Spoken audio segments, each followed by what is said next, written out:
Hi, my hair is up this time. Kind of wild. I just got done with yoga. So I'm looking a little crazier than last time you saw me. Since my last video, one of the chapters we read about was all about ethics and confidentiality and creating boundaries within your practice.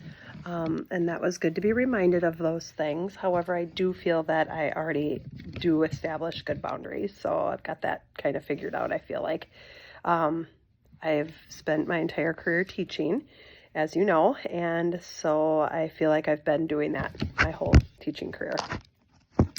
I guess the real difference in the job as a school counselor compared to teaching is that now I'm hearing all of these stories and dealing with all of these families from, the entire school, 400 kids, as opposed to just the 20 in my classroom. So it's just a little bit of a larger scale to keep in mind. This week's chapter was all about group work, and I have dabbled in creating some groups this year. I see the importance of really putting some thought into how you're grouping kids, and then once you get into the group, really making sure you have a goal that you're working towards each time you meet. The students I work with are really pretty young, so they're going to need a lot of guidance and leadership from me to drive that group and have it be successful. Although they can contribute, of course, they need help. So that's good to keep in mind. And then I think when you are meeting in those groups, it's important to have your goal and have your agenda and have your ideas that you want to address, and yet they're humans, right? So you got to kind of go with what the group is doing. So you can't be too rigid either. So that's important. I think I'm pretty good about that. That's how I operated in my classroom too. So I think I'm pretty flexible in that way. So that's good. The groups that I've done so far or held this year, I've had stuff with anxiety and worriers. I've had several friendship restorative groups, which actually that's a little bit more challenging for me. I think oftentimes those are older kids, 4th and 5th graders, which I'm not as comfortable working with. And when you're dealing with kids that have been upset with one another or going in and out of friendships with one another, parents and families sometimes are involved. Kids have been really rude to each other. Those are a little trickier for me. So I still need to figure out how to approach those the best way. I've worked a lot with kids who are unable to pull themselves out of shutting down, or kids who are physical, kids who are running from the classroom, things like that. So we worked on calm down strategies and what to do when you're mad or upset.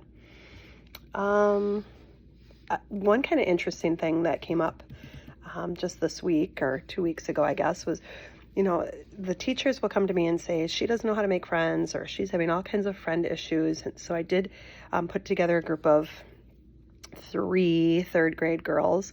And as I was talking with them and working with them, I just realized that really, instead of like specific how to be a good friend things, they just do not know how to show empathy.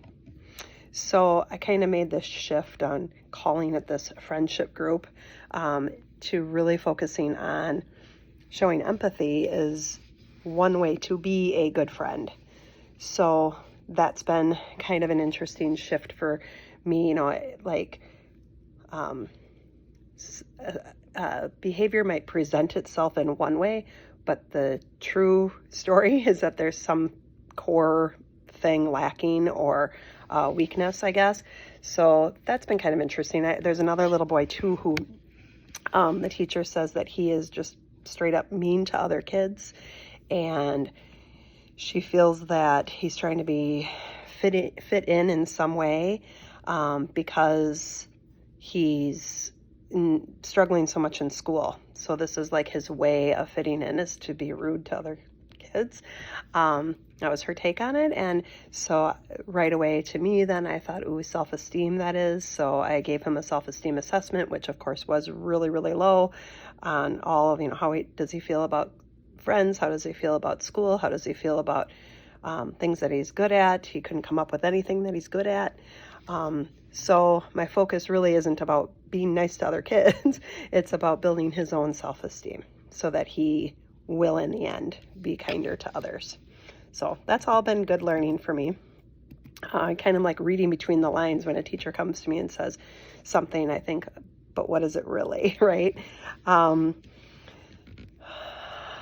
guess I've alluded to this in some of my reflections, and you have also commented on it, and I'm not going to obsess about it or dwell on it too much, but I am thinking all the time just about how do I show growth with these kids, or how do I know what I'm doing is working.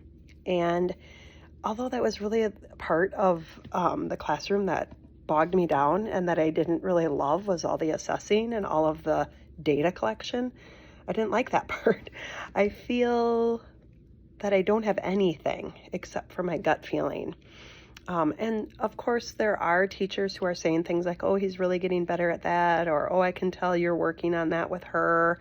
So I'm getting some positive feedback, and I'm getting a good gut feeling on what's going on, but I don't really have evidence or substantial evidence that we've made it from point A to point B. And I guess the only reason it's important to me, other than it's going to make me feel like I'm doing a good job, right?